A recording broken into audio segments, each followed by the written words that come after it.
Madame, Monsieur, bonsoir et bienvenue à votre magazine Le Débat. Un immeuble s'effondre et avec lui, des vies sont brisées, des familles perdent leur logement et des investissements disparaissent en quelques secondes. À chaque drame, les mêmes interrogations reviennent de manière systématique. Le bâtiment avait-il obtenu un permis de construire? Une étude de sol avait-elle été réalisée? Les matériaux étaient-ils conformes? Le chantier était-il véritablement suivi par des professionnels? Les services de contrôle avaient-ils détecté des irrégularités? Entre construction clandestine, matériaux de qualité douteuse, signature de complaisance, insuffisance des contrôles et lenteur des sanctions, la chaîne des responsabilités semble parfois difficile à établir. Alors, les effondrements d'immeubles révèlent-ils une défaillance profonde de notre système de construction? Qui doit répondre devant les victimes? Et surtout, comment éviter que de nouveaux drames ne surviennent? Professionnels du bâtiment, représentants des consommateurs et administrations publiques confrontent ce soir leurs responsabilités et leurs solutions. Bienvenue dans votre magazine Le Débat. Et pour ce faire, je vous présente nos invités. Monsieur Augustin, alors Monsieur Messou Augustin. C'est ça. Voilà. Alors vous êtes directeur général de la construction, de la maintenance et de l'architecture. Merci à vous d'être sur notre plateau. Merci.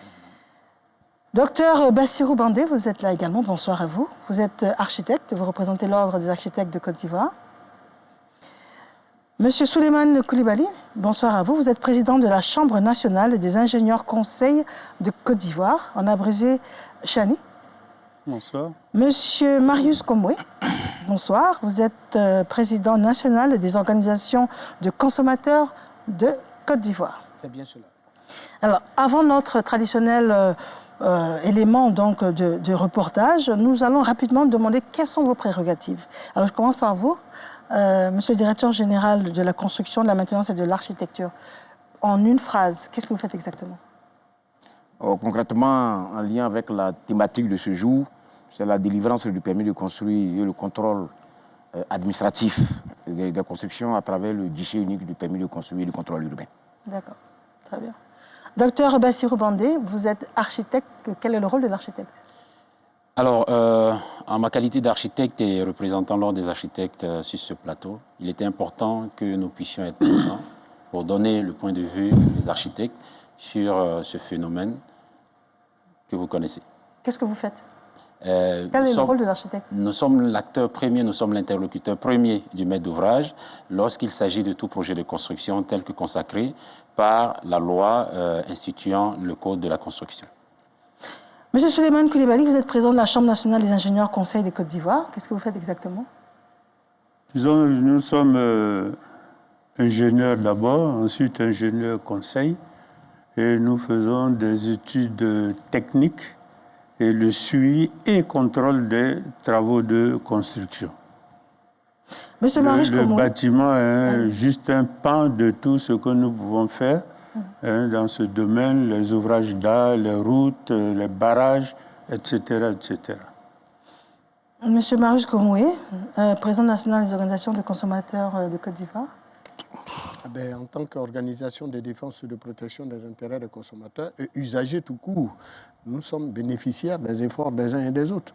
Quand un propriétaire construit une maison, c'est pour soit se loger, soit loger sa famille avec lui.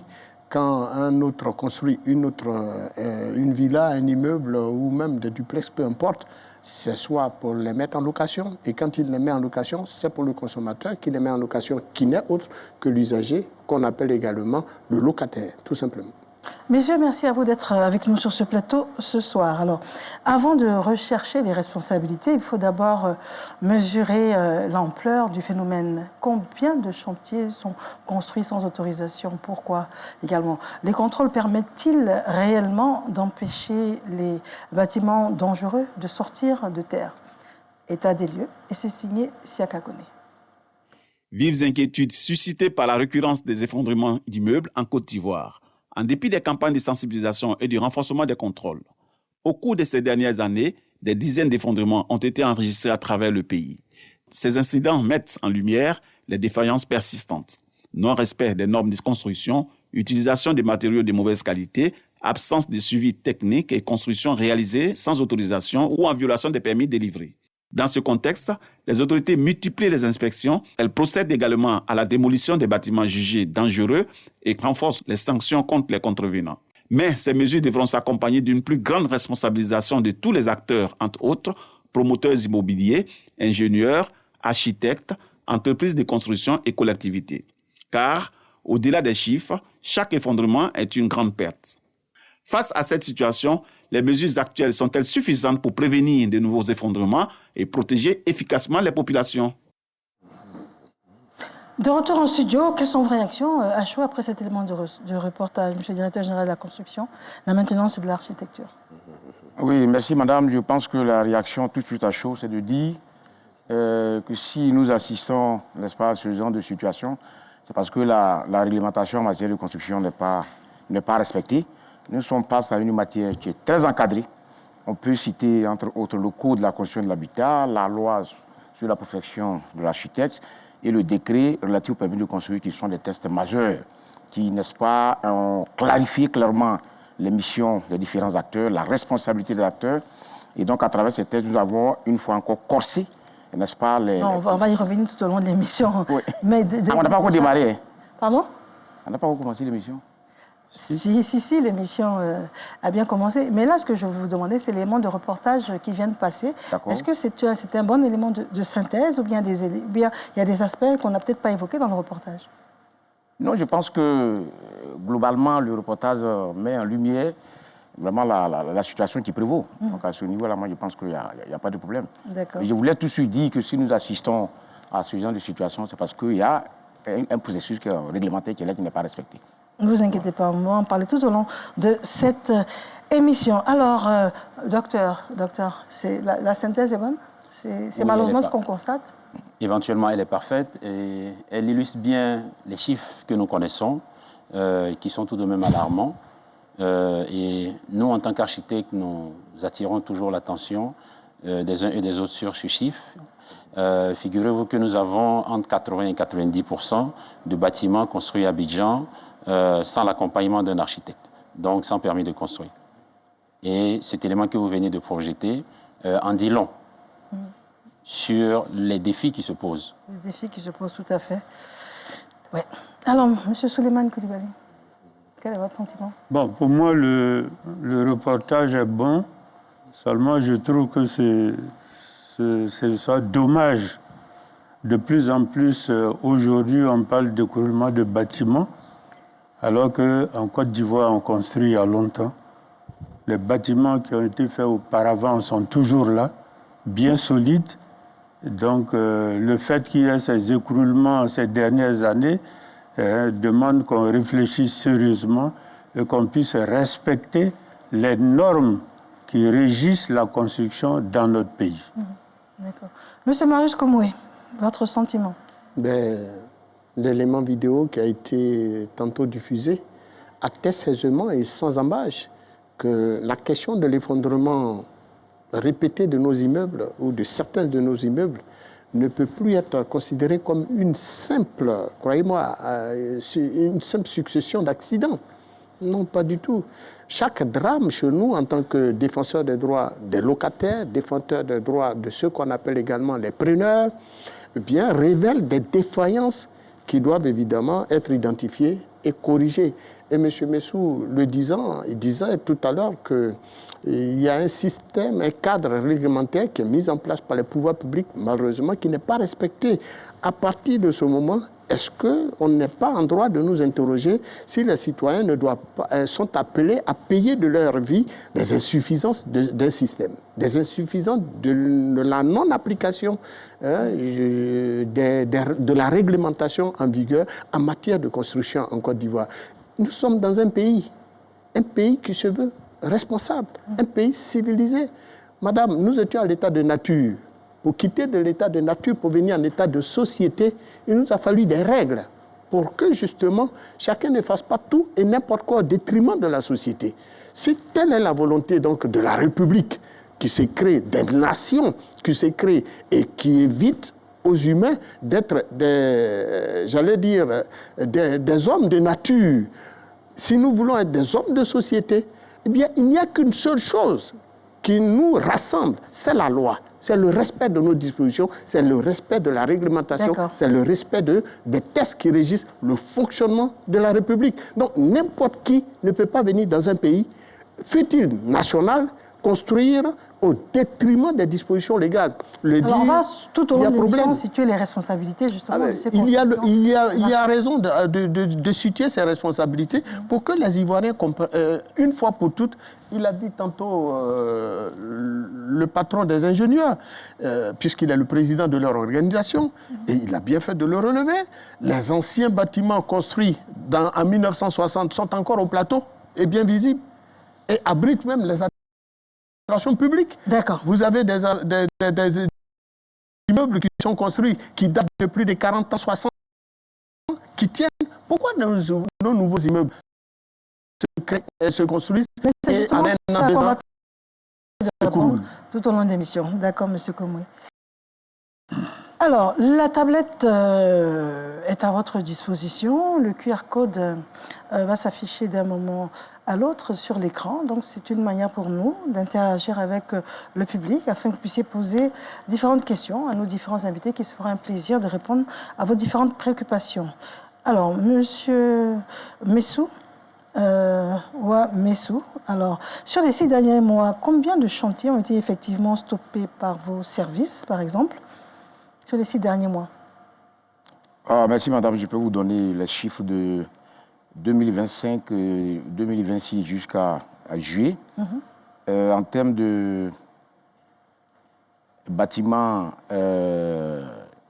qui ne respectent pas les règles qui ont été arrêtés, en 2025, on parle de 9043 chantiers que nos collaborateurs terrain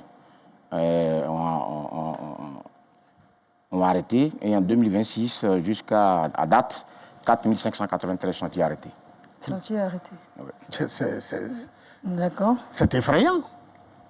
Alors, au regard de ces chiffres, on a un sentiment d'effroi, effectivement. Mais est-ce que vous pensez qu'aujourd'hui, la situation est sous contrôle? Oui, je peux vous dire, madame, que la situation est sous contrôle parce qu'en 2025, nous avons eu 0 effondrement. C'est grâce aux efforts qui sont déployés par l'administration que nous avons pu avoir ce résultat. Et si les efforts n'étaient pas continus, je pense que chaque jour, chaque semaine ou chaque mois, on allait assister malheureusement à des effondrements. Donc il y a un travail important qui est fait en termes de sanctions, en termes de démolition des bâtiments, en termes d'amende administrative également, en termes de peine privative de liberté pour dissuader tous ceux, n'est-ce pas, qui s'avisent à construire en violation flagrante des règles en matière de construction. Donc il y a des efforts qui sont faits. Nous sommes dans une dynamique de réforme pour arriver à un lendemain plus meilleur, pour ne pas dire pour arriver à 0 effondrement, parce que c'est le défi que nous tenons à relever. Alors, M. Souleymane Coulibaly, alors sur le plan géotechnique, est-ce que les effondrements peuvent être expliqués par la nature particulière de certains sols à Abidjan, ou bien sont-ils, dans la grande majorité, que la conséquence d'études inexistantes ou bien insuffisantes? Ou bien c'est la qualité de sol? Pour cette réponse, je dirais oui et non. Des essais géotechniques peuvent être effectués, mais si les règles ne sont pas respectées, les calculs ne sont pas faits comme il se doit, il peut avoir problème. À plus forte raison s'il n'y a pas d'essai du tout. Un sol recueille un bâtiment donné, qui a un poids donné.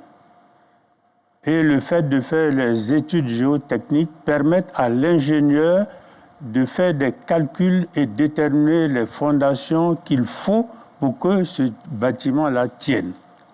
Si ce n'est pas fait, il peut y avoir des sinistres. D'accord. Donc la nature du sol, effectivement, est très importante pour déterminer quel type de fondation nous allons mettre sur ce sol. Parce que construire en bordure d'eau, par exemple, ou sur le continent, ce n'est pas la même résistance du sol. C'est clair. Et le rôle de l'ingénieur conseil, c'est de savoir qu'est-ce qu'il faut pour que ce bâtiment tienne. Est-ce qu'il faut des pieux? Est-ce qu'il faut un radier? Est-ce qu'il faut des semelles isolées? etc., etc. Ça, c'est le rôle de l'ingénieur conseil pour éviter justement qu'il n'y ait de problème. D'accord. Alors, docteur Bassirou Bondé, alors vous êtes donc architecte. À quel moment est-ce que le projet immobilier commence à devenir dangereux? Est-ce que c'est dès la conception des plans ou bien c'est au moment des calculs de structure ou pendant l'exécution du chantier? Le projet en lui-même ne saurait être considéré comme dangereux si éventuellement il est fait appel aux professionnels que nous sommes. Ce que nous déplorons justement, c'est le fait d'outrepasser les professionnels et de procéder de facto à de l'autoconstruction.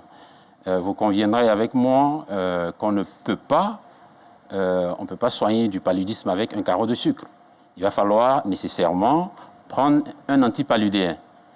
Donc, il va falloir que les populations comprennent que pour réaliser une construction qui respecte les normes, qui assure la sécurité des occupants, il faut recourir en premier lieu à un architecte qui, en fonction de la nature du projet, se fera accompagner par l'ensemble des acteurs du domaine de la construction pour mener à bien le projet à terme. D'accord. Alors, M. Marius Komoué, la voix du consommateur, est-ce que parmi les remarques, le coût justement des professionnels du secteur ne sont pas évoqués pour justifier le fait que les apprentis à la construction essayent de contourner ces personnes de référence? Mais c'est là qu'intervient justement toute la qualité justement du recrutement de ces experts dont vous faites allusion. Parce que l'individu qui prend des experts, c'est parce qu'il ne s'y connaît pas. On paye, et il paye cher pour que justement ces experts se préoccupent de son immeuble qu'il met en construction. Il ne sait pas quel ciment il faut acheter. Il n'a pas la connaissance du bon ciment. Il n'a pas la connaissance du fer en acier, du fer à béton, pardon, qu'il faut acheter. Il n'a pas la connaissance de l'emplacement du sol, une bonne notion du sol. Et donc, c'est les experts en question qui doivent l'orienter. Et c'est pour ça, d'ailleurs, qu'ils déboursent de l'argent. Alors, si par la suite, il y a défaillance, à qui la faute? Est-ce à l'expert qui ne lui a pas... quel expert? Est-ce lui-même parce qu'il n'aurait pas pris attache avec de vrais experts? Est-ce aussi par la faute donc des fournisseurs de matériaux de construction? Quoi qu'il en soit, nous faisons l'amère constat de ce qu'au niveau national, vous avez des sociétés de fabrique de ciment qui ne sont même pas suivies par l'organisme en charge de la normalisation et de la certification au niveau étatique, qui n'est autre que Codinome, disons-le tout net. Oui. Vous avez des fabricants de fer à béton dont certaines normes sont rendues d'application obligatoire qui ne sont pas connues, des fichiers de Codinome. Et puis ça n'émeut personne. Et on est là. Des immeubles tombent et on accuse tel, on accuse tel. Mais qui a en charge d'être le régulateur et le contrôleur de l'action publique? La question reste posée. Parce que ce n'est pas au locataire, encore moins au preneur d'une maison, d'aller faire toute cette vérification. Ce n'est pas notre rôle. Nous, notre rôle, quand un immeuble est construit, c'est que cet immeuble a certainement suivi toutes les recommandations étatiques, toute la réglementation en vigueur. D'abord par le choix des experts qui viendront naturellement, l'ingénieur, l'architecte, y compris parce que le rôle de l'architecte est important. Le rôle de l'ingénieur est doublement plus important. Parce que vous parliez tout à l'heure de petits artisans. Mais s'il y a un ingénieur qualifié que le propriétaire de cet immeuble a contacté, eh bien son immeuble ne s'écroulerait pas juste un an après sa construction. J'en douterais très fort. Parce que nos ingénieurs sont largement qualifiés. Alors, le sentiment qui domine également au sein de la population, c'est parfois celui d'un certain laxisme, puis d'un certain climat d'impunité. Est-ce que ce sont des échos qui vous sont revenus? L'impunité, qui doit punir quand la faute est avérée? Heureusement que monsieur le directeur général l'a dit, et il a donné des chiffres, et il a même expliqué que l'État ne s'enferme pas dans un laxisme à la matière et qu'il y a effectivement des poursuites contre des individus qui, malheureusement, auront eu à construire des immeubles qui ne répondaient pas aux normes. Il a même dit que des bâtiments ont été détruits. Mais on constate que les chiffres également sont alarmants. Alors, pourquoi on a plus de 2000 à 3000 bâtiments de ce genre dans un pays qui se veut sérieux? Comment des gens peuvent construire, par exemple, sur des bassins d'orage? Comment des gens peuvent se permettre de construire sur des caniveaux d'évacuation d'eau pluviale? C'est inacceptable. Alors, à qui la faute? Est-ce aux citoyens de faire le contrôle ou à l'État et ses démembrements? Donc, la question est bel et bien sur la table. Et je pense qu'au sortir de cette émission, on trouvera solution. Et avec nous, l'ensemble des populations qui nous suivent.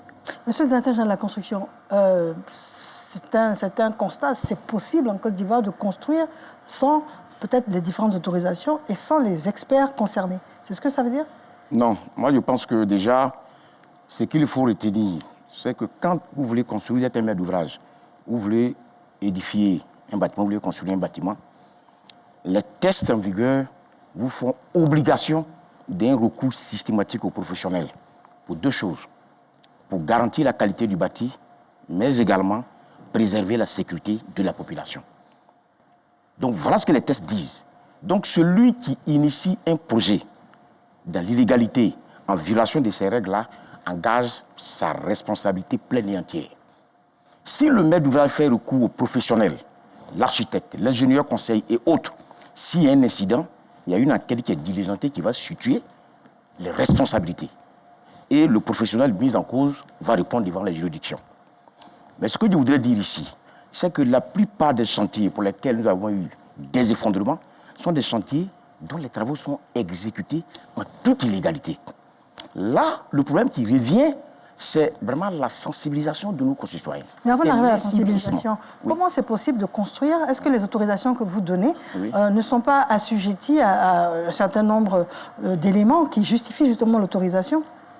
Non, il y a deux choses.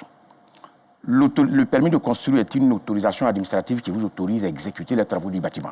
Ça n'a rien à voir avec la stabilité du bâtiment. Pour que le bâtiment soit stable, il faut que le bâtiment soit exécuté dans les règles de l'art. Il faut que le bâtiment respecte les normes. Et c'est pour cela qu'on parle d'ingénieur conseil, on parle de bureau de contrôle. Il faut faire la vérification des matériaux de construction à travers des laboratoires qui vont faire des tests pour estimer les matériaux qui sont de mauvaise facture. Et ça, ce n'est pas de votre ressort que de vérifier que ces tests... Non, ça, c'est ce qu'on appelle le contrôle technique. C'est pour ça que je dis que les responsabilités sont partagées. Nous, administration... Qui est responsable du contrôle technique? Le contrôle technique, c'est l'ingénieur conseil, c'est le bureau de contrôle. Mais vous n'obligez pas les personnes qui construisent à prendre... Si. Ce que nous faisons, c'est pourquoi je dis que le contrôle administratif relève de notre compétence à travers le guichet unique du permis de construire et du contrôle urbain. Ça consiste à quoi? Quand le technicien contrôleur arrive sur le terrain, il va s'assurer que le chantier bénéficie d'un permis de construire. Première chose. Deuxième chose... Mais le permis de construire, c'est quoi? La base, c'est quoi? Qu'est-ce que le vous permis validez? de construire, c'est un acte administratif, c'est une autorisation administrative. Qui ne prend pas en compte tout ce qu'il faut pour que le bâtiment soit sécurisé. Si le permis fait des prescriptions, maintenant, dans l'exécution des projets, il y a un certain nombre de précautions techniques qu'il faut prendre à travers les acteurs que sont l'ingénieur conseil et le bureau de contrôle. Et en général, quand un maître d'ouvrage construit dans l'illégalité, il ne fait pas recours à ses professionnels. Donc, il peut y avoir des incidents. Et comme au niveau de l'administration, on ne peut pas mettre un agent sur un chantier en permanence, parce que nous avons beaucoup de chantiers à contrôler, nous avons un effectif qui est relativement faible. Donc, quand les agents arrivent sur un chantier, ils font le contrôle. Quand ils tournent le dos, malheureusement, les gens reprennent. Et c'est pour ça que nous arrivons à la démolition. Parce que quand vous ne vous exécutez pas en termes d'arrêt des travaux et que nous découvrons, pour ne pas dire nos collaborateurs découvrent que vous poursuivez les travaux, on passe à une autre étape. Donc on initie la procédure et on démolit le bâtiment. C'est alors quoi défendant? Parce que quand on démolit un bâtiment, c'est des pertes. Voilà, des pertes en termes de finances, en termes d'argent. Voilà. Malheureusement, si on ne le fait pas, on va avoir beaucoup de problèmes. Donc nous sommes obligés de démolir. C'est pour cela que je parlais de communication. La clé, c'est qu'on arrive. Moi, je rêve à une société ivoirienne où M. Komoué, M. Kwasi, M. Bakary ne peut pas se lever pour construire dans l'illégalité. Ailleurs, ça se fait. Ce n'est pas une fatalité. Et si la réglementation, on arrive au respect de la réglementation, naturellement, on va éviter les effondrements. Parce que quand un bâtiment est suivi par des professionnels, il n'y a pas d'effondrement. Pourquoi? Parce que ces acteurs professionnels jouent leur image, jouent leur crédibilité. Ils ont leur carrière à défendre. Donc, ils n'ont pas intérêt à ce qu'il y ait un incident majeur sur les chantiers pour que ça entache leur image. C'est ça qui est important. Est-ce que vous avez une cartographie, par exemple, des bâtiments qui seraient dangereux ou bien qui seraient mal construits? Est-ce qu'il y a un suivi? Comment vous faites? Parce que c'est vrai qu'on ne peut pas mettre un agent par bâtiment, mais comment vous faites le suivi puis la relance? Non, il y a un contrôle qui est fait pour qu'on s'assure que les travaux ne sont pas exécutés en illégalité. Mais il y en a. Il y a beaucoup d'Ivoiriens qui construisent dans l'illégalité. On fait ce qu'on peut, on fait l'arrêt des travaux, on fait des démolitions. Maintenant, quand un bâtiment présente de l'instabilité, souvent il y a des fissures, il y a des signes apparents. Donc quand il y a des signes, il y a des précautions qu'on prend pour ne pas qu'il y ait vraiment des pertes en vie humaine. Mais je voudrais dire qu'un bâtiment construit il y a 20 ans peut s'effondrer aujourd'hui. Parce que ce n'est pas parce que le bâtiment est construit aujourd'hui qu'il forcément s'effondre. Si le bâtiment est mal construit il y a 40 ans... C'est souvent le cas aussi. Il peut s'effondrer. La proportion de bâtiments récents, c'est beaucoup plus de bâtiments récents qui s'effondrent aujourd'hui. Vous allez me contredire si je me trompe? Non, il y a un bâtiment en exécution, c'est-à-dire récent, peut s'effondrer parce qu'il n'est pas exécuté dans les règles de l'art. Je suis d'accord. Mais je veux aussi dire qu'un bâtiment qui est exécuté, qui est construit, je vais dire, il y a 10 ans, 20 ans, voire 30 ans, peut aujourd'hui présenter de l'instabilité parce qu'il n'a pas été construit dans les règles de l'art. Donc le bâtiment peut s'effondrer pendant la période de construction, tout comme le bâtiment peut s'effondrer après. Ça peut être un manque de maintenance? Ça peut être un problème de maintenance, mais ça peut être dû à la mauvaise exécution des travaux. D'accord. Alors, à ce stade, nous allons faire intervenir les téléspectateurs qui nous font l'amitié de nous suivre. Monsieur Bema, il nous dit que fait le ministre pour apprécier la qualité des matériaux de construction sur le marché. Pourquoi les autorités, monsieur Diané Jean-Marc, il nous dit pourquoi les autorités autorisent-elles parfois la construction ou l'occupation d'immeubles qui ne respectent pas les normes et quelles sanctions concrètes sont réellement appliquées lorsque ces bâtiments s'effondrent? Et puis, monsieur Namouri, il nous dit, je voudrais savoir si l'État supervise la qualité des travaux, surtout avant de mettre un bâtiment en location. Vous écrivez beaucoup et vous avez raison. Merci, madame. Oui. Qualité des matériaux de construction, aujourd'hui, effectivement, sur le marché, il y a effectivement des matériaux qui ne sont pas de bonne qualité. C'est pour ça, pour régler, il y a deux niveaux de règlement de ce problème. Le premier niveau, c'est que nous avons initié une réforme avec d'autres ministères techniques, d'autres structures, pour qu'on arrive à la certification des matériaux. Ça va permettre de réduire significativement la quantité de mauvais matériaux de construction sur le marché. Mais la clé, c'est le recours aux professionnels. Je l'ai indiqué. Si vous faites appel aux professionnels, même s'il y a des matériaux de mauvaise qualité sur le marché, ces matériaux ne seront pas utilisés. Parce que pendant l'exécution des travaux, les tests qui sont faits par les laboratoires vont indiquer que les matériaux ne sont pas, le fer, le ciment, etc., ne sont pas de bonne qualité, donc ça ne sera pas utilisé. Donc ça va éviter le problème. Mais c'est vrai, il y a des matériaux de mauvaise qualité sur le marché. Nous y travaillons avec d'autres ministères techniques, naturellement, qui ont certaines compétences, certains pas. Mais si les professionnels sont impliqués dans les travaux, bien qu'il y ait de la mauvaise qualité de matériaux sur le terrain, les bâtiments ne vont pas s'effondrer parce qu'ils vont prendre des dispositions pour ne pas que ces matériaux-là soient pris en compte dans la mise en œuvre du projet. D'accord. J'aurais bien aimé faire circuler la parole, mais toutes les questions vous concernent. Hein. Alors, l'autorité autorise-t-elle parfois la construction ou l'occupation d'immeubles qui ne respectent pas les normes et quelles sanctions concrètes sont réellement appliquées? Il y a plusieurs niveaux de sanctions. Première sanction, arrêt des travaux. Deuxième niveau de sanctions, les amendes administratives. Troisième niveau, démolition partielle ou totale.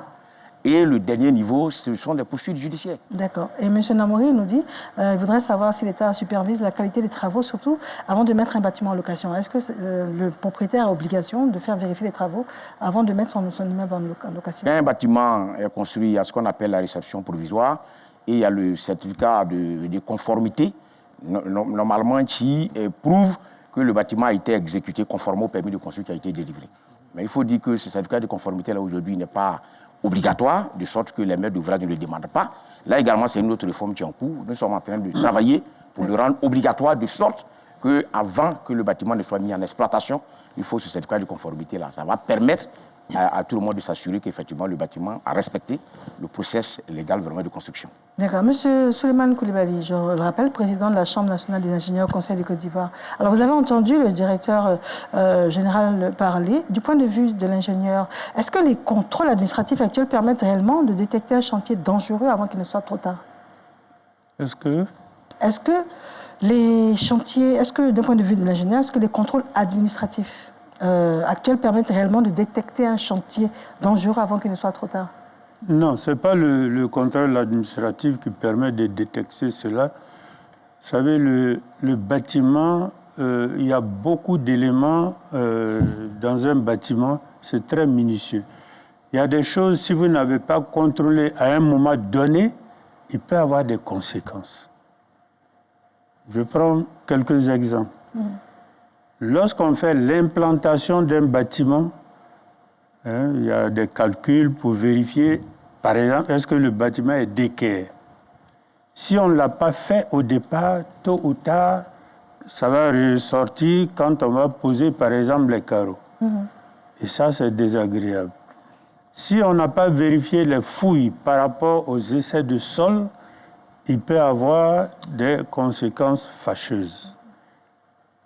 Les semelles, les poteaux, les poutres, les dalles, etc., si on n'a pas vérifié, ça peut être préjudiciable. Et je dis souvent que, par exemple, le béton, quand on mélange un bon béton et un mauvais béton, le profane ne veut pas savoir celui qui est bon ou pas. Ce n'est pas possible.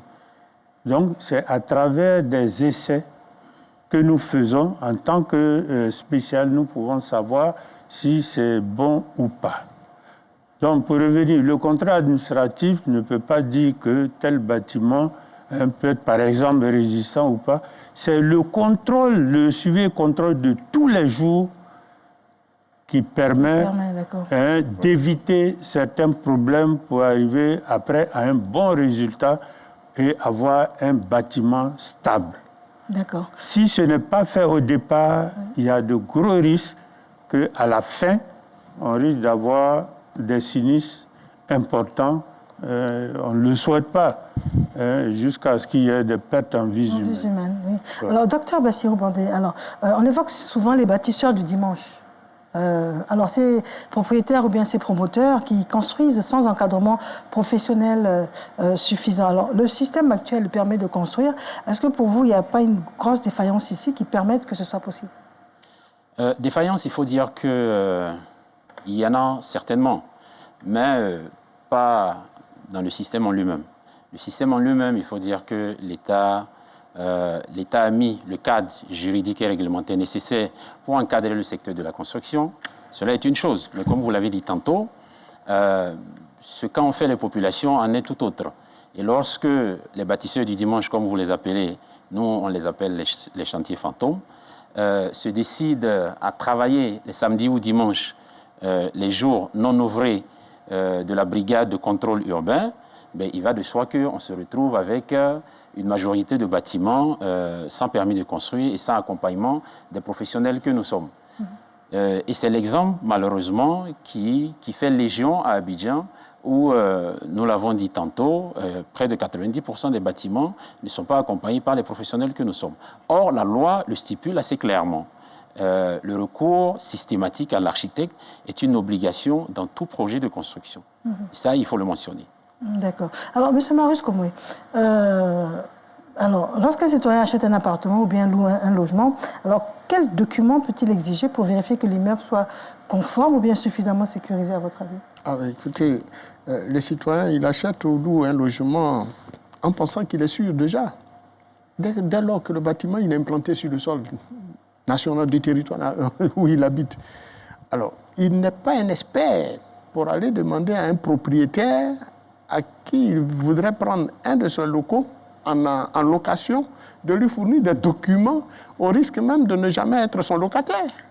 Encore moins l'acheteur de son bâtiment. Si d'ordinaire son bâtiment a été construit en violation de toutes les règles. D'ailleurs, je vais vous dire, un usager qui n'est autre que ce locataire dont vous parlez, ou même l'acheteur d'un immeuble ou d'une villa, lui, il a l'argent.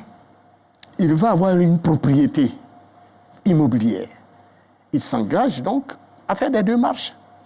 Et puis, il trouve une maison qui répond à son goût, à ses critères.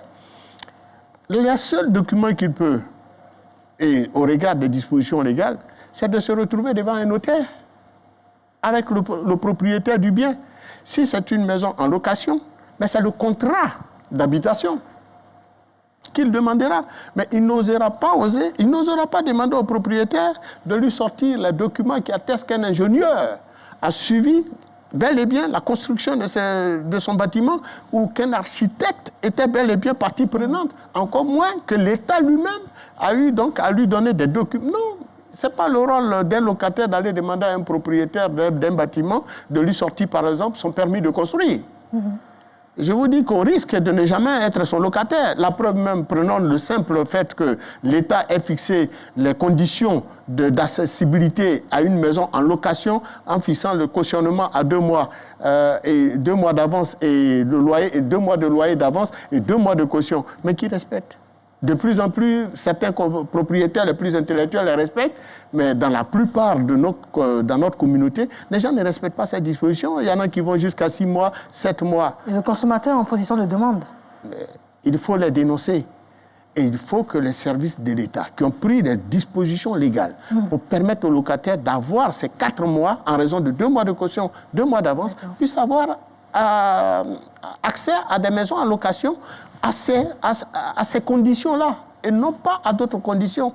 Bref, l'usager des services publics, lui, il confère la régulation, le contrôle de son existence à l'État. C'est pour ça d'ailleurs qu'il paye des taxes et des impôts. C'est pour ça que l'État a des démembrements qui n'est autre que l'administration publique, qui a le bras séculier d'exécution des mesures des pouvoirs publics.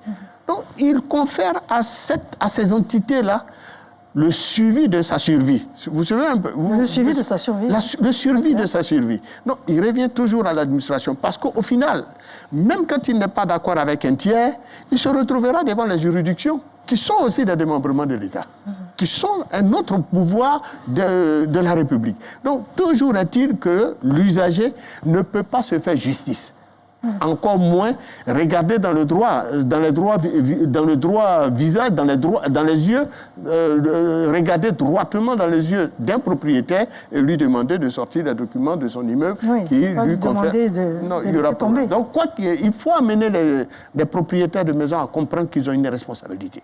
Surtout quand ils construisent une maison pour la mettre en location. Que ce soit un immeuble, une villa ou tout autre bâtiment, mais dès lors qu'ils ont l'idée de construire un bâtiment, qu'ils s'attachent avec des vrais professionnels et non pas des tâcherons qui se font passer pour des ingénieurs parce que nous en avons. Et l'ordre des architectes aussi sait que dans leur corporation, il y a de faux architectes. Mais il faut extirper du système vraiment tous ces gens-là qui n'ont pas besoin d'y être, y compris ces tâcherons de promoteurs qui pilulent dans les secteurs. D'accord, on va y revenir. Avant de passer à la deuxième partie de cette... Et je voulais même terminer en ajoutant un autre fait aussi. La course effrénée au gain facile. Il faut que les Ivoiriens commencent à comprendre qu'il faut tourner le dos à la course effrénée au gain facile. Parce que cette situation nous engendre justement tous ces dérives que nous constatons avec des immeubles qui se construisent en violation de toutes les dispositions légales. D'accord. Alors, avant de passer à la deuxième partie, docteur Bassirou Bondit, dites-nous, et puis vous également, si vous pouvez réagir. Alors, quels sont les signes visibles pour le grand public qui nous regarde ce soir, qui doit immédiatement alerter les occupants d'un immeuble? Est-ce que ce sont les fissures? Est-ce que ce sont des affaissements de sol? Est-ce que ce sont des poteaux déformés? Est-ce que ce sont des infiltrations? Est-ce que ce sont des vibrations inhabituelles? Qu'est-ce qui pourrait nous alerter? Déjà, l'alerte commence dès l'entame du projet de construction pour moi. Je pense que le rôle régalien de l'État, c'est d'assurer la sécurité de ses concitoyens. Et à cet effet, la population doit être mise à contribution et elle doit jouer sa partition quant à la dénonciation de l'entame de tout projet de construction sans panneau de chantier. Autrement dit, le panneau de chantier, il est un peu comme le passeport de tout projet de construction. Vous conviendrez avec moi que lorsque vous vous présentez à l'aéroport Félix Houphouët-Boigny et que vous comptez embarquer sur un vol, la police des frontières vous demandera certainement votre passeport, dans lequel il va estampiller un cachet de sortie. Je crois qu'il faut prendre les mesures fortes, des mesures de coercition, pour obliger justement les maîtres d'ouvrage à recourir systématiquement à la mise en place, à l'obtention du permis de construire avant tout démarrage de chantier. Le second aspect, c'est lors de l'usage quotidien du bâtiment.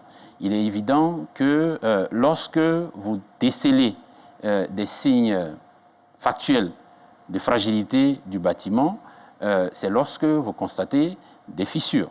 Les fissures sont les éléments les plus visuels.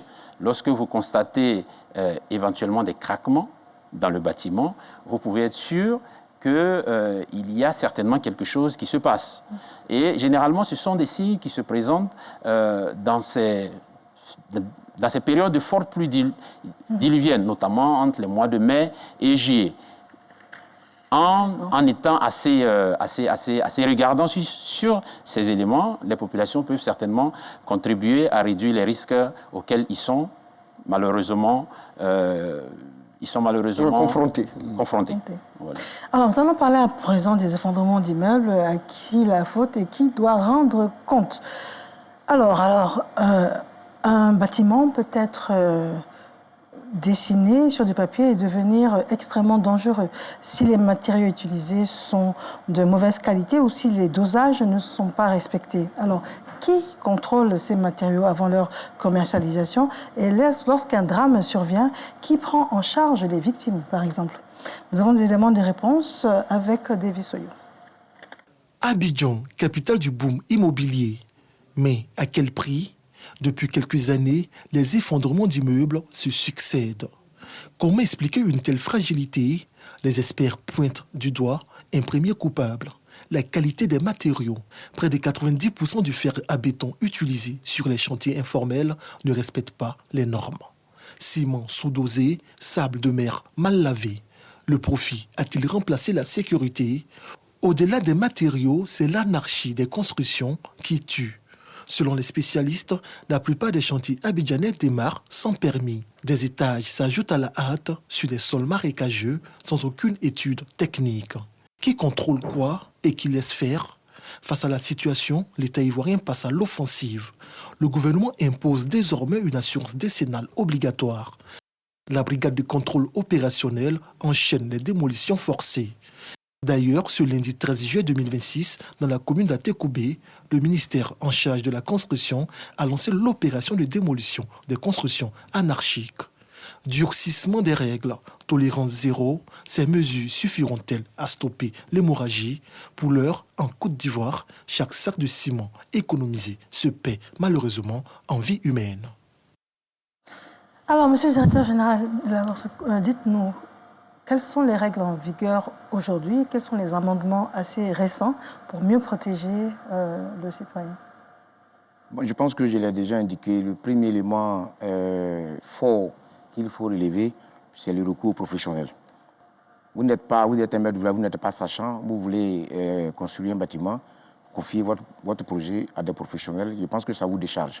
S'il y a un problème, ce sont eux qui vont répondre. Et en général, quand ils sont impliqués, le projet s'exécute bien. Ça, c'est le premier élément fondamental que je voudrais relever. Le deuxième élément, vous voyez, l'élément qui est passé tout à l'heure a montré les actions de l'administration sur le terrain, notamment les démolitions. Quand vous êtes face à 70 ou 80% de bâtiments exécutés dans l'illégalité, il y a des choix à faire. Est-ce que vous pouvez vous mettre en tant que responsable d'administration ou bien en tant que politique, vous pouvez initier la démolition de milliers de bâtiments dans une cité? C'est un problème social, c'est un cas social concret. Donc il y a des choix à faire. C'est pour cela que notre approche stratégique, c'est la sensibilisation, c'est la communication pour amener l'Ivoirien à comprendre la nécessité de respecter la réglementation en matière de construction. Maintenant, oui. Vous avez parlé des matériaux de mauvaise qualité. Ça également, je l'ai indiqué, je l'ai relevé. Sur le marché, il y a des matériaux de mauvaise qualité. Nous y travaillons. Il y a une réforme en cours qui va permettre de certifier ces matériaux avec un contrôle plus accru sur le terrain. Je pense que ça va nous permettre de régler un tant soit peu ce problème. Mais en attendant, même après ça, je pense que la réglementation demeure. Confiez vos projets à un ingénieur conseil, à un bureau de contrôle, pour qu'à travers le laboratoire, les tests soient faits et que les matériaux de mauvaise qualité soient extirpés. Voilà. Je pense que c'est vraiment la voie pour qu'on arrive à des travaux qui sont bien exécutés.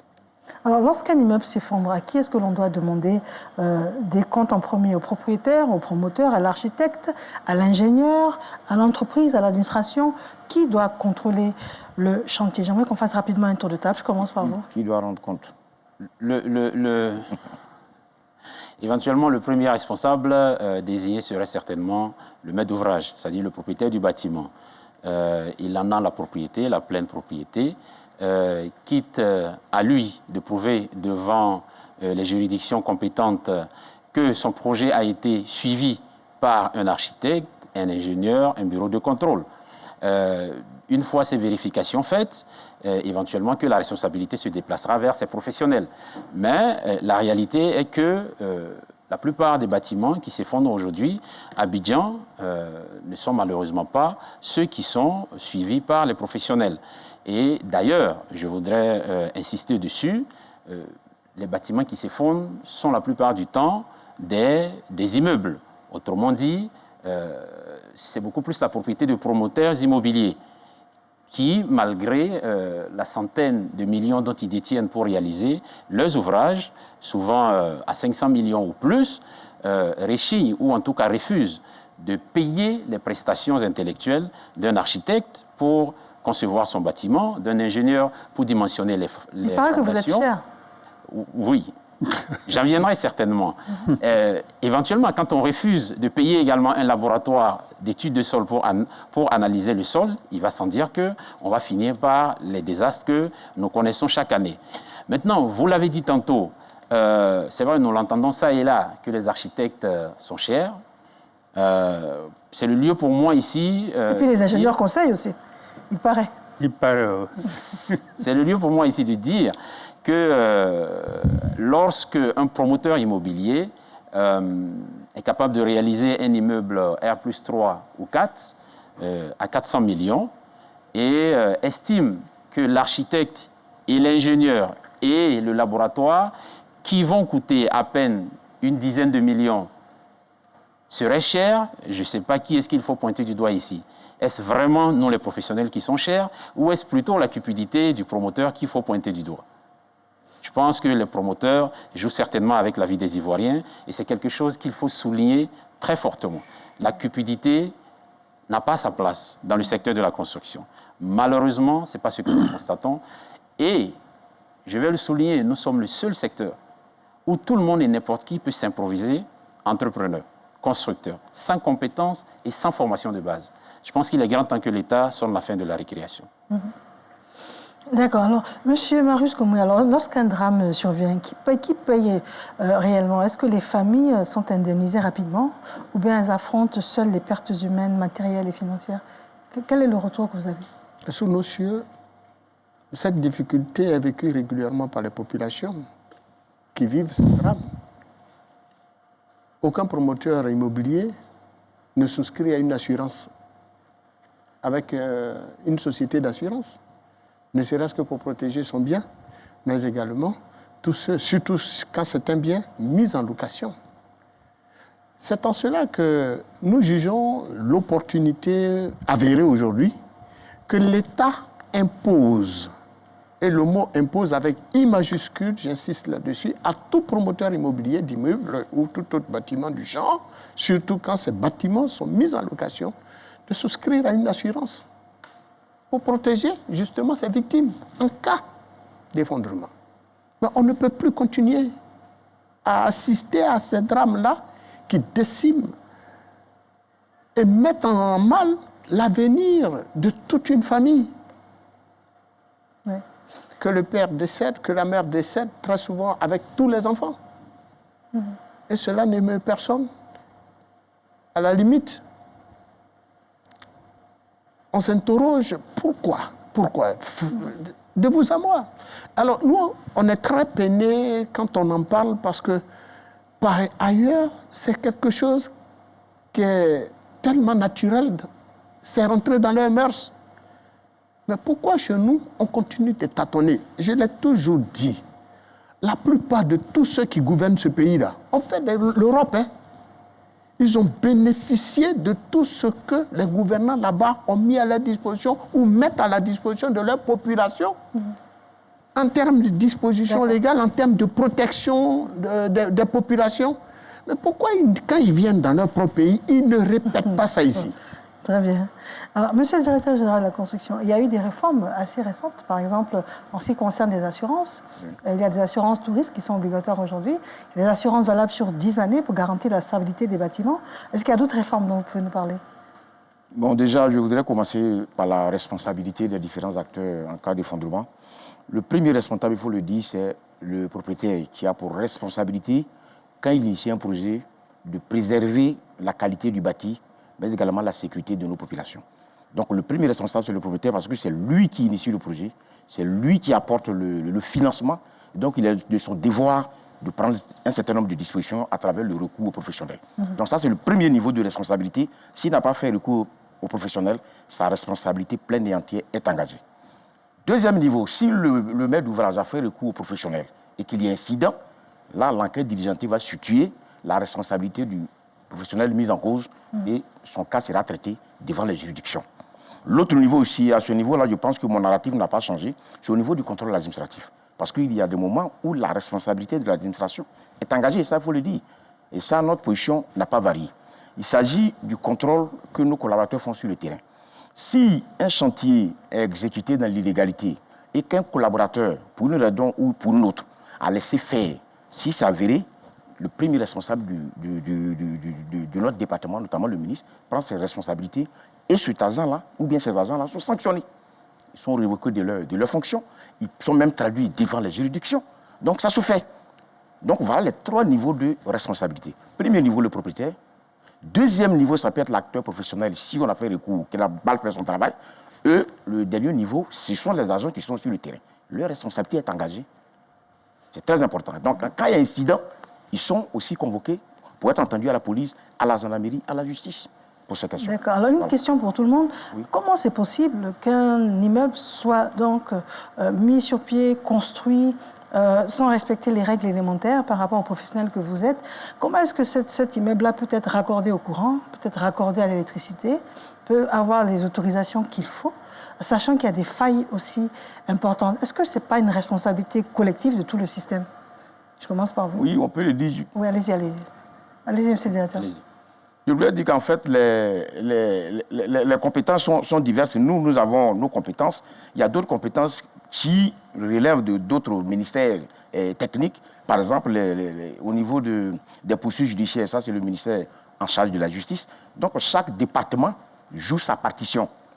Donc, nous faisons notre part. Donc, maintenant, pour le reste, peut-être que chaque département ministériel pourra dire réellement quelles sont les conditions dans lesquelles les raccordements sont faits et autres. Ça, nous, on ne sait pas le dire. Par contre, nous savons qu'en tant que responsables chargés de la construction, nous savons dire que nous faisons le contrôle administratif et quand ce n'est pas fait, voilà, les initiatives, voilà, les sanctions, l'approche dans laquelle nous nous orientons. D'accord. La responsabilité, elle est certainement partagée. D'abord, je vais m'adresser à nos professionnels qui, malheureusement, dans l'entendement de l'Ivoirien, du citoyen ivoirien, nos prestations ou nos honoraires semblent élevés. C'est le lieu ici pour moi de dire que l'Ordre des architectes demande aux architectes d'avoir une considération d'ordre social lorsqu'ils sont approchés par des projets de type familiaux ou éventuellement des projets de logements sociaux ou économiques. Et il va sans dire que les architectes vont plus loin et un peu comme à l'image des avocats, il nous arrive justement de réaliser des projets pro bono, c'est-à-dire des projets, j'allais dire, à titre gracieux, justement, à l'endroit de certains citoyens, si le besoin se fait sentir. Alors, le second élément, c'est de souligner que même si l'État fait des efforts, et il faut le dire, sa responsabilité est entièrement engagée. Elle est garante de la sécurité des populations. Je pense qu'elle a mis en place le cadre juridique et réglementaire pour organiser le secteur de la construction. Si, vous me permettrez l'expression, il y a des brebis galeuses qui rechignent à suivre les règles édictées par le législateur, il va falloir sanctionner. Et ces sanctions, pour moi, il commence déjà par rendre plus fort, sinon rehausser en prérogative, j'allais dire, la brigade de contrôle urbain, Aujourd'hui, lorsque vous passez en ville, vous allez constater qu'il y a certainement des bâtiments estampillés en rouge, PC, point d'interrogation, ou éventuellement arrêt de travaux, AD, à détruire. Je pense que le ministère devrait aller plus loin, c'est-à-dire donner à cette brigade-là la compétence de sceller les chantiers comme cela se fait pour les agents des impôts. Lorsqu'aujourd'hui un commerce est en défaut ou en tout cas est en situation d'irrégularité vis-à-vis des impôts, après un certain nombre de mesures édictées, les services des impôts ont la compétence de sceller justement ce commerce. Il va falloir que nous en arrivons à ce stade. Mieux, je voudrais insister et souligner que le ministère des Transports fait appel à une police spéciale, la police de la circulation, pour l'aider à réguler la circulation. Pourquoi pas le ministère de la Construction pourrait solliciter l'accompagnement de la police à travers éventuellement le ministère. On va en parler dans les pistes de solutions. Oui. On va y arriver. C'est peut-être en cours, monsieur le directeur général. C'est peut-être en cours des brigades. Oui, il y a les réformes, je pense que je vais en parler tout à l'heure. Il y a des réformes qui sont initiées. Donc, il sera très important justement d'en arriver à ce stade. Parce que nous avons un boom immobilier assez important dans notre pays. Nous avons un besoin en logement qui est des plus élevés du monde entier. On va dire, aujourd'hui, on a pratiquement un déficit de 600 000 logements. Et vous conviendrez avec moi qu'une brigade aussi performante soit-elle que la brigade du contrôle urbain, elle ne saura à elle seule, justement, assurer le contrôle et la régulation de ce secteur. Pourquoi pas leur associer ou en tout cas faire appel on va le faire à la police, justement, pour les accompagner dans cette dynamique-là. D'accord. Alors, monsieur Koulibaly Souleymane, quand on parle de matériaux de construction, on parle souvent de fer à béton de mauvaise qualité, on parle de tous ces produits-là. Ça veut dire qu'aujourd'hui, il y a plus de mauvais matériaux utilisés que de bons matériaux aujourd'hui en Côte d'Ivoire? Bon, cela a été dit tout à l'heure. Il y a beaucoup de mauvais matériaux. Ce que je vous ai ajouté, c'est qu'au niveau des ingénieurs conseils, excusez-moi, je ne dirais pas que ce n'est pas notre problème, parce que nous sommes chargés aussi de protéger les maîtres d'ouvrage. Un matériau peut être mauvais, lorsqu'il arrive sur le chantier, nous n'allons pas le mettre à exécution. Il y a des tests qui sont faits pour vérifier la qualité. Est-ce que c'est bon ou pas? Si le matériau n'est pas bon, nous le rejetons. Ce qui fait que ce matériau ne peut pas être mis en œuvre sur le chantier pour protéger justement le maître d'ouvrage et par la suite les populations. Sinon, les mauvais matériaux existent bel et bien. C'est pour cela qu'il faut éviter de travailler avec des tâcherons qui ne savent pas. Excusez-moi l'expression, qui ne savent pas ce qu'ils font dans notre domaine. Ils vont choisir n'importe quel matériau pour le mettre en œuvre, alors que cela peut être très dangereux pour la population. Donc ça existe, mais si on s'adresse aux professionnels, cela ne peut pas arriver sur les chantiers. D'accord. Alors, monsieur Marius Komoué, à ce stade de nos échanges, quelles sont les remarques, quelles sont les inquiétudes que relèvent les populations? D'abord, les inquiétudes, vous le savez bien, c'est la question d'abord du coût des loyers. Ça, tout le monde le dénonce régulièrement, mais aujourd'hui, avec les effondrements d'immeubles, nos inquiétudes deviennent plus importantes dans la mesure où, on le sait tous, qu'un immeuble ne se vend pas en une journée. Le DG de la construction le disait, vous pouvez avoir construit un immeuble d'il y a 40 ans qui peut s'écrouler en une journée, un de ces matins. Donc, les questions de défaillance commencent très souvent bien avant. Voilà. C'est pour ça qu'il faut avoir un droit de regard important au moment de la conception, au moment du choix des matériaux. Et des experts l'ont souligné aisément ici. Mais le promoteur d'un bâtiment, il a de l'argent, mais il n'est pas architecte, il n'est pas ingénieur, encore moins cadre de l'administration en charge de la construction. Donc, lui, il a son argent. Il va vers... très souvent, il est conseillé, on lui conseille un ingénieur dont il ignore totalement les compétences. Et il ne prendra pas la peine de lui demander ses diplômes. C'est pas cela. Tout ce que nous leur demandons, et ça c'est le travail que devrait faire d'abord l'organisation en charge des ingénieurs que préside mon aîné Souleymane, c'est d'informer justement les populations sur la nécessité, surtout pour ceux qui ont les moyens et qui veulent se bâtir un bâtiment pour leur vieux jour, de prendre attache par exemple à l'ordre des architectes. Ils existent bel et bien. Ils ont un siège. Et l'ensemble des architectes de Côte d'Ivoire est répertorié dans leur base de données. C'est pareil pour l'organisation en charge de la gestion des intérêts des ingénieurs en bâtiment. Ils existent bien. Le président est juste à ma droite sur ce plateau. Il faut donc prendre attache et la base de données de leur organisation. Sur la base de données, vous verrez l'ensemble des ingénieurs. Et donc, vous pouvez véritablement prendre attache avec eux, discuter justement du coût de leurs prestations. Tout cela est possible. Comme on va discuter du coût des matériaux avec les fabricants. Ou bien le vendeur.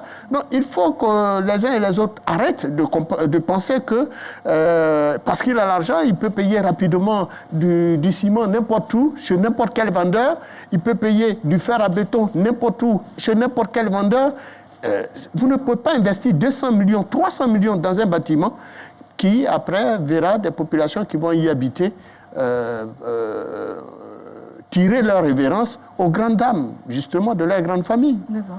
Alors, juste avant de prendre les deux préoccupations de notre public, monsieur le directeur général de la construction, ce qu'on voulait vous demander, c'est comment... alors, combien de dossiers d'effondrement ces dernières années ont pu déboucher sur des sanctions administratives, professionnelles ou bien judiciaires? Pour répondre à la question, je voudrais dire qu'à chaque fois qu'il y a un incident, surtout quand il y a perte en vies humaines, systématiquement, le procureur de la République se saisit du dossier. Et donc, l'ensemble des acteurs impliqués sont convoqués et la justice se met en branle. Et donc, il y a des sanctions qui sont prévues à cet effet. Et je peux vous dire que les maîtres d'ouvrage qui ont initié des travaux à l'illégalité où il y a des incidents ont été sanctionnés et il y a eu des peines privatives de liberté. Mais pour avoir des précisions sur ces éléments-là, c'est le ministère en charge de la Justice et qui est compétente et qui pourrait vous donner vraiment... Alors, vous délivrez les permis de construire, par exemple. Oui. Alors, est-ce qu'à un moment donné du processus, vous effectuez des vérifications par rapport à l'évolution des travaux ou bien par rapport à la conformité? Est-ce qu'à un moment donné, vous vérifiez les dossiers pour lesquels les personnes ont obtenu les permis de construire? Si, ça c'est le rôle du contrôle. C'est ce que je dis. Il y a le contrôle administratif et il y a le contrôle technique. Le contrôle administratif permet à l'agent qui arrive sur le terrain de s'assurer qu'il y a un permis de construire qui est disponible sur le site. Quand on dit permis de construire, ce n'est pas seulement l'arrêté. Il y a un dossier, il y a les pièces écrites et puis il y a des pièces graphiques qui sont estampillées, authentifiées par l'administration. Donc le contrôleur qui assure sur le terrain, normalement, doit avoir un dossier complet du dossier du permis de construire et ça lui permet de vérifier si les prescriptions de ce permis de construire sont respectées sur le chantier en question. Donc ainsi c'est fait. Mon confrère même a parlé même de panneau de chantier. Il y a un panneau de chantier qui est dressé, qui va donner un certain nombre d'informations sur le projet, le maître d'ouvrage, l'architecte, le bureau de contrôle, etc. etc. Donc toutes les informations relatives au permis de construire figurent déjà sur le panneau de chantier. D'accord. Alors, M. Sanogo Yaya nous dit, alors la question du fer à béton, et il faut les vrais contrôleurs, la concurrence fraude fixe, on dirait qu'il a voulu dire fixe, les prix font que les fabricants ont diminué la qualité des fers aussi. Le fer numéro 10 aujourd'hui ressemble au fer du numéro 8 des années antérieures. Pourquoi personne ne contrôle? C'est grave. Ensuite, M. Namouri, est-ce que l'État ne peut pas exiger la construction d'un immeuble par une entreprise agréée? Alors, la loi fait... Si vous vous sentez la capacité de répondre également, on aimerait bien avoir différents avis, mais on va commencer par M. le directeur de la construction. Merci. Le Code de la construction de l'habitat fait obligation aux entreprises de disposer d'un agrément. La difficulté qu'on a, c'est qu'il n'y a pas de mesures contraignantes pour amener les entreprises à faire la demande d'agrément. Et ça, nous avons pris plein de mesures et nous sommes en train de travailler pour trouver des moyens pour contraindre toutes les entreprises à respecter cette prescription-là. Donc c'est une prescription légale qui existe, mais comme elle n'est pas contraignante, c'est un peu comme le certificat de conformité tout à l'heure, quand je vais énumérer les différentes réformes que nous avons initiées, je vais parler de ça. Donc pour les entreprises, c'est pratiquement la même chose. Pour ce qui concerne le contrôle des matériaux de construction, c'est le ministère en charge du commerce qui a la responsabilité, qui a la compétence du contrôle des prix et de la qualité des matériaux de construction. Donc c'est un exercice qui est fait par ce ministère à travers les laboratoires, notamment le LBTP, qui ponctuellement est mis en route pour faire certains tests pour que ce ministère-là s'assure que les matériaux sont de bonne qualité. J'ai indiqué tout à l'heure que ça fait partie des réformes sur lesquelles nous sommes en train de travailler, notamment avec l'ensemble des parties prenantes, pour qu'on arrive à une efficacité qui va nous permettre vraiment, n'est-ce pas, d'extirper les mauvais matériaux sur le marché. Voilà. Mais c'est le ministère du Commerce qui a la compétence pour le moment. D'accord. Alors, juste avant que l'on passe à la partie suivante, est-ce que vous avez des propos complémentaires? Oui, éventuellement. Certes, la qualité des matériaux, c'est un élément assez important, même si le gouvernement, dans ce sens, a fait beaucoup d'efforts ces dernières années au niveau de la normalisation, mais aussi au niveau, surtout, des matériaux importés. La Direction générale de la douane a fait un travail formidable qui empêche dorénavant l'entrée dans notre pays d'un certain nombre de matériaux en dehors des normes techniques qui s'imposent. Au-delà de cette question des matériaux, moi je voudrais que nous convenions ensemble d'une chose. Lorsque nos mamans vont au marché et qu'elles ont beau acheter le riz de meilleure qualité ou le poisson frais, si malheureusement, j'allais dire, la cuisson n'est pas portée à bout, ou si malheureusement il y a un excès de mise d'eau non adaptée à la cuisson, il va sans dire que la cuisine, elle finira de mauvaise qualité. Les matériaux, la question des matériaux, elle est fondamentale. Mais au-delà de la question des matériaux, c'est aussi et surtout la mise en œuvre. Comment est-ce que les acteurs mettent en œuvre justement ces matériaux? Et la mise en œuvre est l'élément le plus fondamental parce que c'est là où agit, c'est là où intervient justement un certain nombre d'acteurs que j'appelle des clandestins. Ce que vous avez en fait appelé tantôt, j'allais dire les chantiers du dimanche, où, je vais dire, on préfère faire appel à un maçon du quartier qui s'est auto-proclamé ingénieur, architecte ou entrepreneur, plutôt que de faire appel aux professionnels. D'accord, très bien. Oui, rapidement, allez-y. Je voudrais revenir sur les aciers. En fait, le téléspectateur, il a pleinement raison. Parce que, effectivement, des aciers d'un certain diamètre, tel que c'était vendu auparavant, ce n'est plus exactement le cas. Et ça peut avoir des conséquences graves. Lorsque nous faisons nos calculs de dimensionnement, il y a des diamètres normalisés qu'on prend en compte. Et à l'exécution, si nous ne retrouvons pas les mêmes types d'acier, il va sans dire que la résistance des éléments qui reçoivent ces fers à béton, la résistance va diminuer et ça peut avoir des conséquences graves. Il faut savoir aussi que la mise en œuvre sur le terrain, si ce n'est pas bien fait, il peut avoir des conséquences graves. Je dis souvent, dans un poteau, lorsque vous positionnez des aciers qui touchent le coffrage, ça va être coulé. Au décoffrage, on ne verra rien, mais au bout de quelque temps, l'air va attaquer ce fer à béton-là qui va rouiller et ça va éclater le béton, d'où conséquences dommageables pour la structure. Donc, pour dire que le téléspectateur, il a pleinement raison. Au niveau des aciers, il y a un problème qui se pose sur le marché. Mais comme je l'ai dit, nous, lorsque cela arrive sur le chantier, on ne peut pas accepter la mise en œuvre. Nous avons des éléments pour vérifier est-ce que nous avons le diamètre nécessaire? Est-ce que ce fer à béton a la résistance nécessaire? Parce qu'on fait des essais en laboratoire pour vérifier cela. Si ce n'est pas le cas, nous rejetons carrément. J'ai eu un exemple, Vous allez conclure avec? je ne dirais pas la ville, mais tout un chargement d'acier, de fer à béton a été rejeté d'un chantier. D'un chantier, d'accord. Alors ça me permet de poser la question rapidement. Dans ce cas, le propriétaire, donc le maître d'ouvrage, il peut ne pas accepter en disant c'est pas possible, j'ai déjà investi. Et quand c'est comme ça, qu'est-ce que vous faites? Vous vous retirez du chantier? Vous avez la capacité de prévenir les autorités compétentes, qu'est-ce que vous faites? S'il n'accepte pas, on a des réunions pour faire comprendre que le fer à béton n'est pas bon.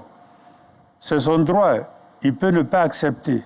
Mais moi, en tant que professionnel, je ne vais pas engager ma responsabilité pour un tel chantier. Est-ce que vous le Je lui écris, je me retire, j'informe l'administration que sur tel chantier, voilà le problème qui se pose.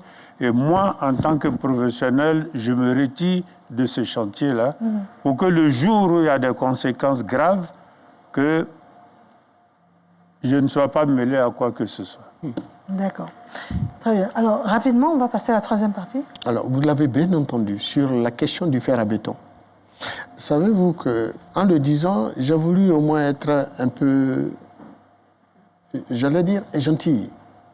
Mais le cas est tellement préoccupant qu'on ne peut pas le passer sous silence. Figurez-vous que dans un pays comme la Côte d'Ivoire, 11 entreprises de production de fer à béton ont été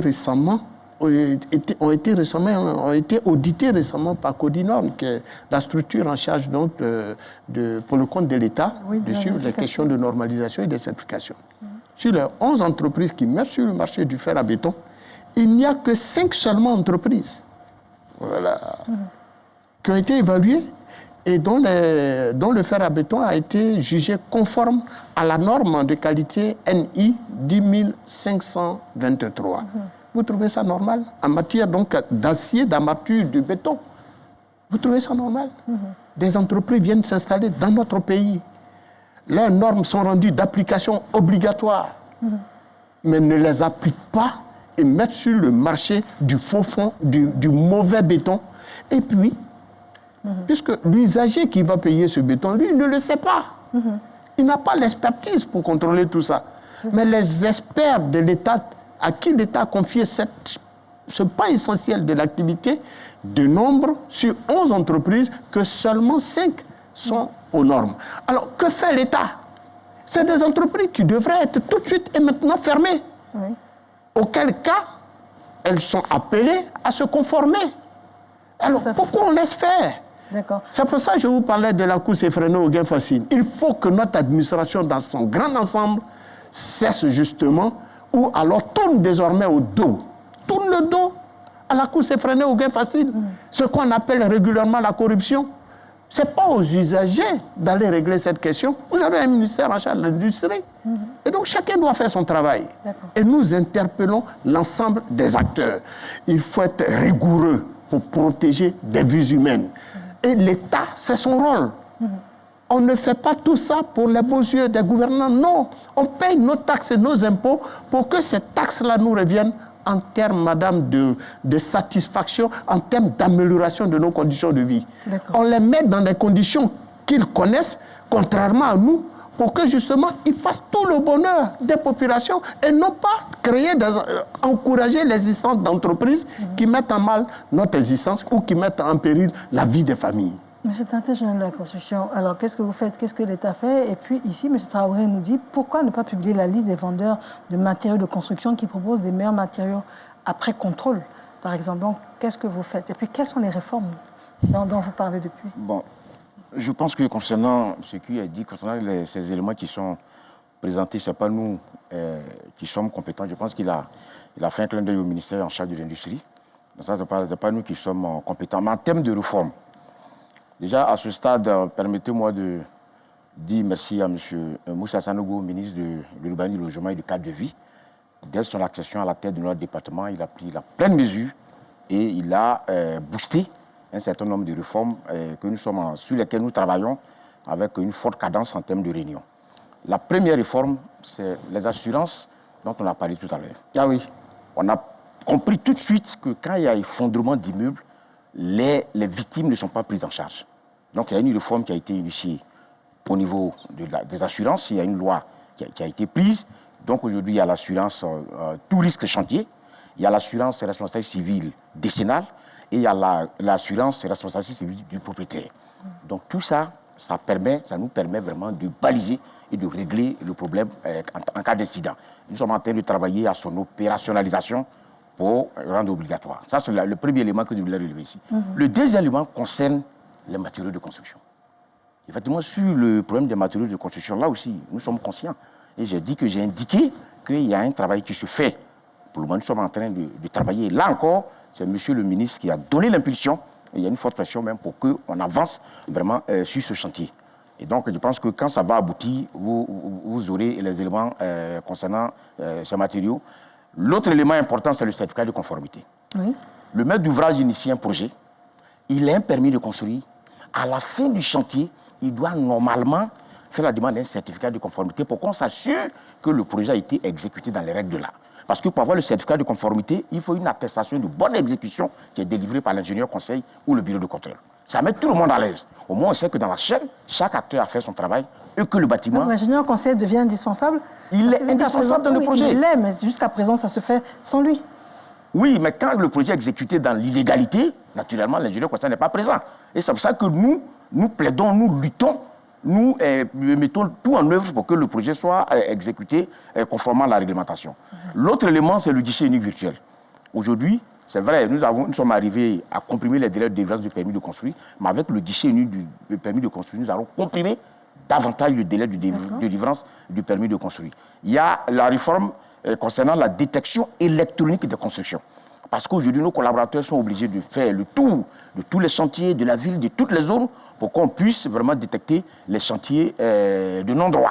Mais avec cette réforme, ça veut dire qu'à travers des drones ou des satellites, on va en temps réel pouvoir détecter quels sont les chantiers qui sont illégaux. Et en même temps, ça nous permet de mettre la pression sur nos collaborateurs.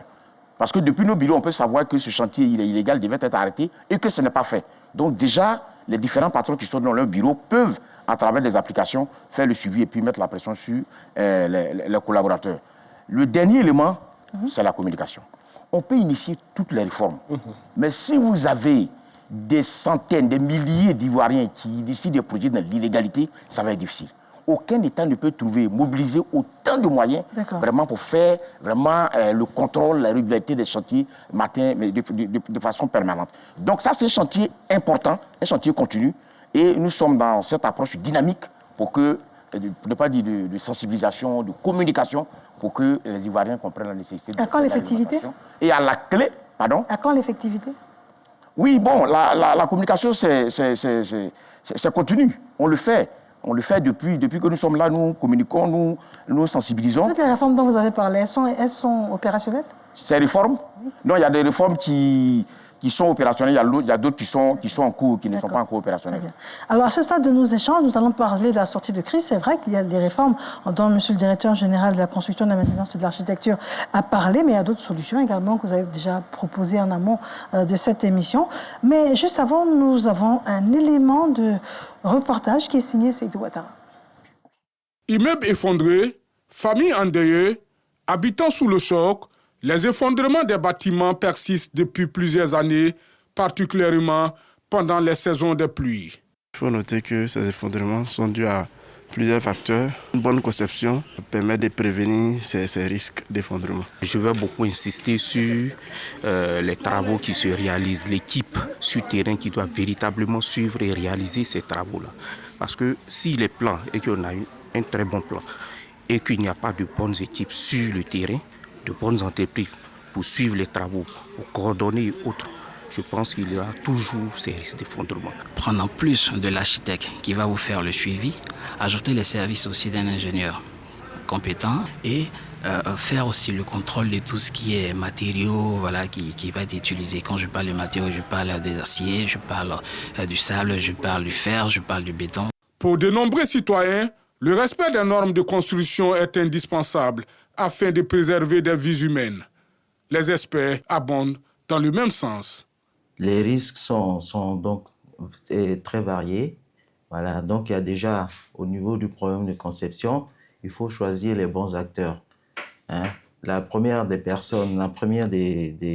intervenants sur un chantier, c'est bien un architecte qui va nous faire une conception architecturale. Après cette phase, hein, on va donc consulter un bureau d'études. Il faut qu'il y ait un bureau d'études compétent pour faire une bonne étude technique. Alors, si vous n'avez pas un bureau d'études compétent, c'est là où on va avoir le gros risque pendant la phase conception.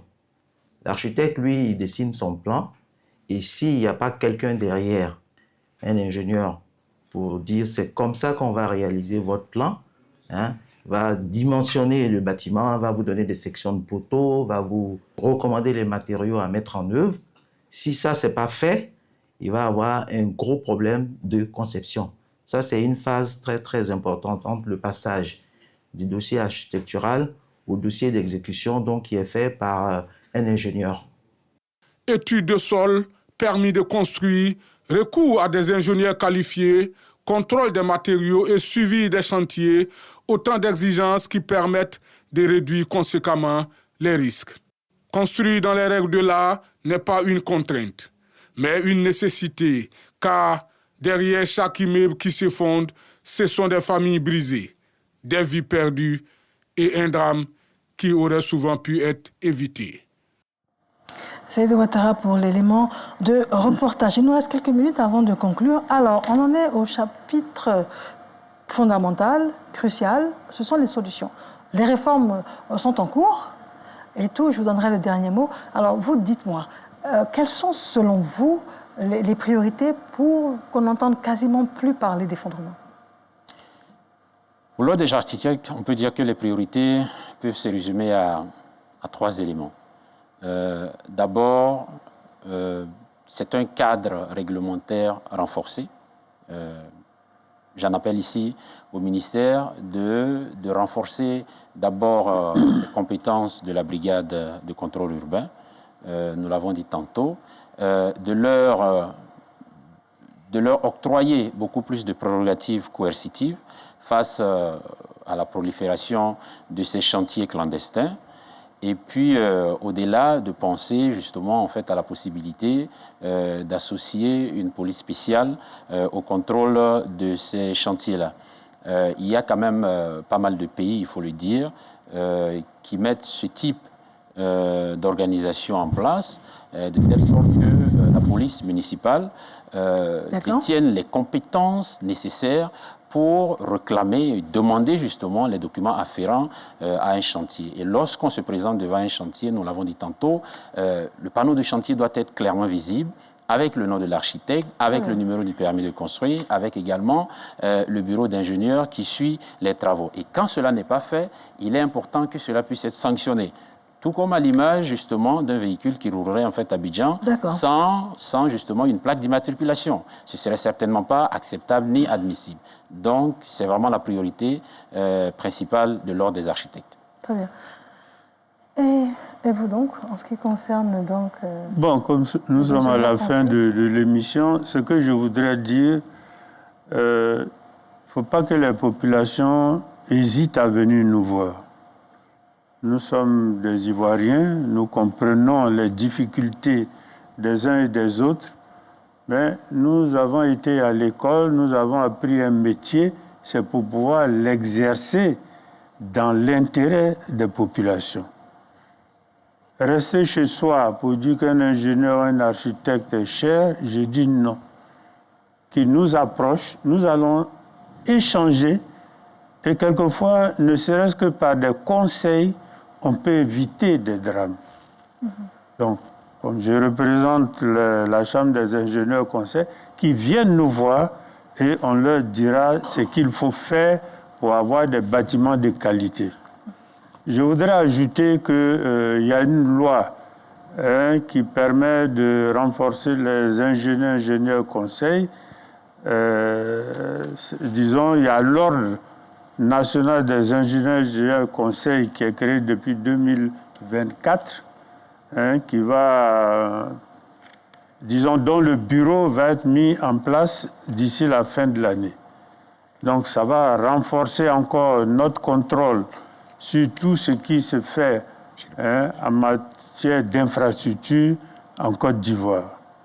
Venez nous voir, nous sommes disposés à vous recevoir et nous ferons les choses comme il se doit dans l'intérêt de notre pays, la Côte d'Ivoire. Très bien. Monsieur Marius Komoué. Disons tout simplement que la sécurité d'un immeuble ne se joue pas le jour où il s'effondre, par exemple, ou même de tout bâtiment, le jour où il se fonde. Cette sécurité se construit dès la conception du projet. Ils l'ont dit, l'élément vidéo qui est passé l'a attesté. Mais cela aussi se joue dans la conception des matériaux, dans la qualité donc, des travaux, et dans l'efficacité surtout des contrôles. Alors, pour nous, si un seul de ces maillons faiblit, il va sans dire que ce sont des vies humaines qui sont en danger.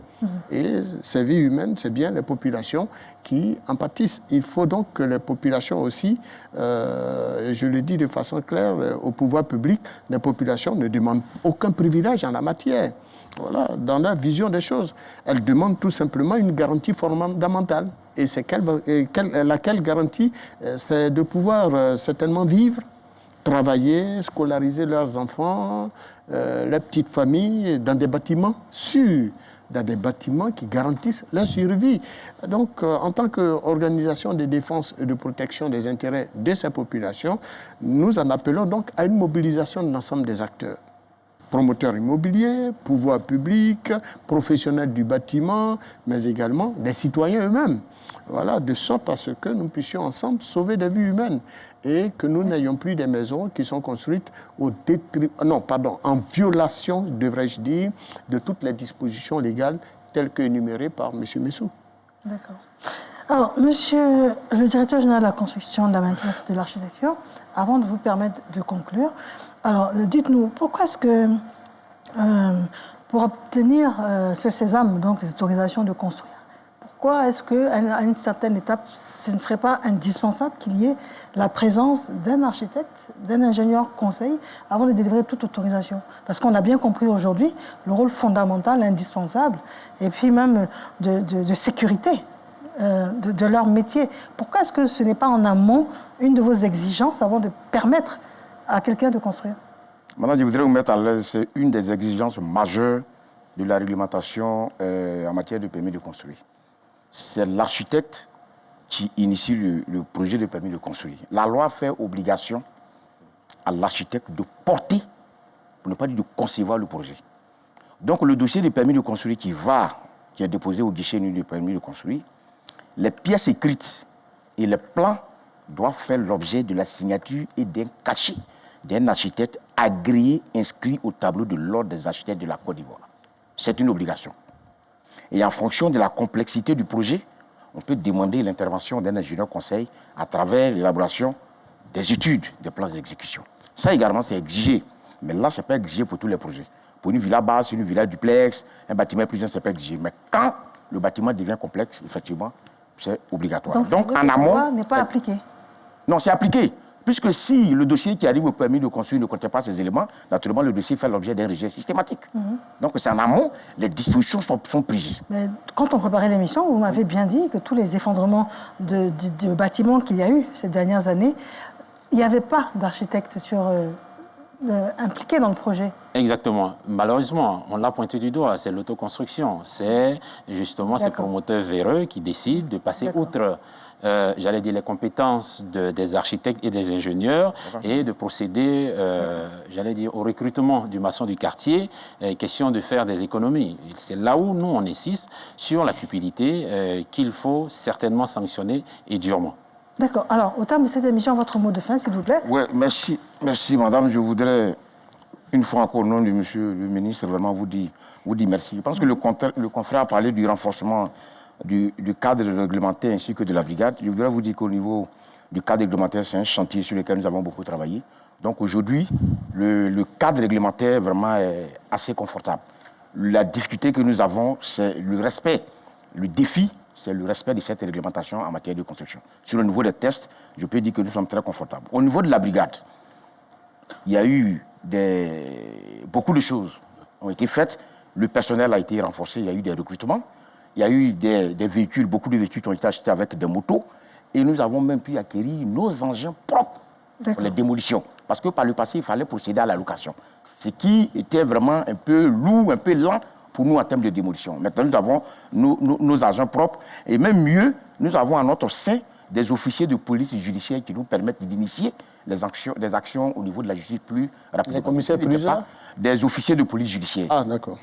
Qui font partie de notre effectif et qui nous aident, n'est-ce pas, à faire des procédures, à lancer des procédures judiciaires très rapidement. Et là-dessus, ce que je voudrais dire... On va devoir conclure, hein, le temps imparti est passé. Donc, oui, merci madame. Je voudrais vraiment, une fois encore, inviter vraiment nos concitoyens au respect de la réglementation, au recours systématique aux professionnels quand ils veulent construire. Parce que ça fait longtemps que nous communiquons, que nous sensibilisons. Mais on dit communément que quand la foi ne suffit pas, force reste à la loi. Donc nous allons continuer au niveau des sanctions, au niveau des démolitions. Donc ça, il faut que ça s'entende. Il faut que chaque acteur soit mis devant ses responsabilités pleines et entières. D'accord. Voilà. Je vous remercie, messieurs. Merci d'avoir accepté notre invitation sur notre plateau. Les citoyens attendent désormais davantage que des constats. Et puis, ils attendent des contrôles beaucoup plus rigoureux, efficaces, rapprochés, des sanctions rapides, une information accessible, et puis une véritable protection pour les locataires, et puis les acquéreurs et les familles exposées. Infiniment merci de nous avoir suivis. Madame, monsieur, bonsoir.